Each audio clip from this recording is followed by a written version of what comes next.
ৰং টিভিত সম্প্ৰচাৰিত হৈ থকা অসমৰ এখন জনপ্ৰিয় ধাৰাবাহিক বৃষ্টি আৰু এই বৃষ্টি ধাৰাবাহিকত বিৰিনাৰ চৰিত্ৰত অভিনয় কৰা অভিনেত্ৰীগৰাকীৰ প্ৰকৃত পৰিচয় বাৰু আপোনালোকে জানিব বিচাৰে নেকি? যদি আপোনালোকে তেখেতৰ প্ৰকৃত পৰিচয় জানিব বিচাৰে তেতিয়াহ'লে আমাৰ এই ভিডিঅ'টো একেবাৰে শেষলৈকে চাই থাকিব বুলি আশা কৰিলোঁ।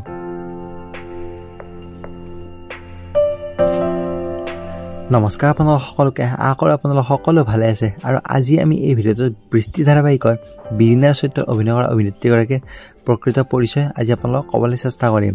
বিৰিনাৰ প্ৰকৃত নাম হৈছে দেৱাশ্ৰী গগৈ। তেখেতৰ ঘৰ হৈছে ডিব্ৰুগড়ৰ নামৰূপত, কিন্তু বৰ্তমান তেখেতে কৰ্মসূত্ৰে গুৱাহাটীত থাকে।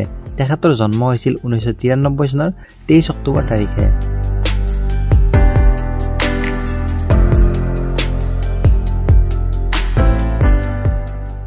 তেখেতৰ পৰিয়ালত তেখেতৰ মা দেউতা আৰু তেখেতৰ এগৰাকী বায়েক আছে।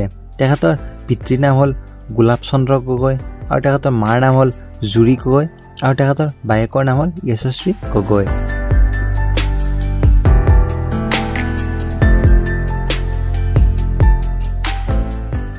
এইবাৰ কথা পাতো আমি বিৰিনাই শিক্ষা জীৱন ক'ৰ পৰা কেনেকৈ আৰম্ভ কৰিলে। বিৰিনাই প্ৰাথমিক শিক্ষা ডিব্ৰুগড়ৰ নামৰূপতে কৰিছিল। ক্লাছ হায়াৰ ছেকেণ্ডাৰীলৈকে নামৰূপতে শিক্ষা গ্ৰহণ কৰে। তাৰপিছত বিৰিনাই BA পঢ়িবলৈ গুৱাহাটীত আহে। বিৰিনাই গুৱাহাটীৰ পৰা কমপ্লিট কৰে আৰু বিৰিনাই সৰুৰে পৰা অভিনয় কৰি ভাল পাইছিল আৰু বিৰিনাই BA ছেকেণ্ড চেমৰ পৰা অভিনয় আৰম্ভ কৰিছিল।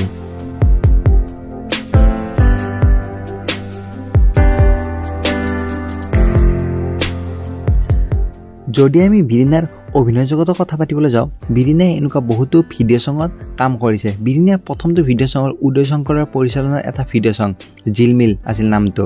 আৰু তাৰপিছত বিৰিনাৰ এটা সকলোতকৈ জনপ্ৰিয় গীত যিটো দিখুদাৰ দিহিঙে দিচাঙে দিবাঙে গানটো আছে, তো সেই গানটো সকলোতকৈ জনপ্ৰিয় এটা গীত 2014 চনত ৰিলিজ পাইছিল সেই গানটোৱে।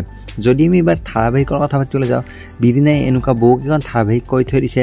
ইয়াৰে আগত গাৰ্লছ হোষ্টেল নামৰ এখন ধাৰাবাহিক, প্ৰথমখন ধাৰাবাহিক হ'ল বিৰিনাৰ গাৰ্লছ হোষ্টেল। তাৰপিছত বিৰিনাই বিদেশী বন্ধু, পিতা পুত্ৰ নামৰ এটা ছিৰিজ আৰু বৰ্তমান বিৰিনাই বৃষ্টি নামৰ ধাৰাবাহিকখনত বিৰিনাৰ চৰিত্ৰত অভিনয় কৰি আছে।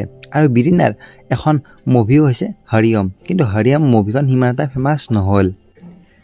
আৰু এইটোৱে আছিল আজিৰ এটা ভিডিঅ' বিৰিনাৰ চৰিত্ৰ অভিনয় কৰা অভিনেত্ৰীগৰাকীৰ প্ৰকৃত পৰিচয় যে আপোনালোকক ক'বলৈ চেষ্টা কৰিলোঁ।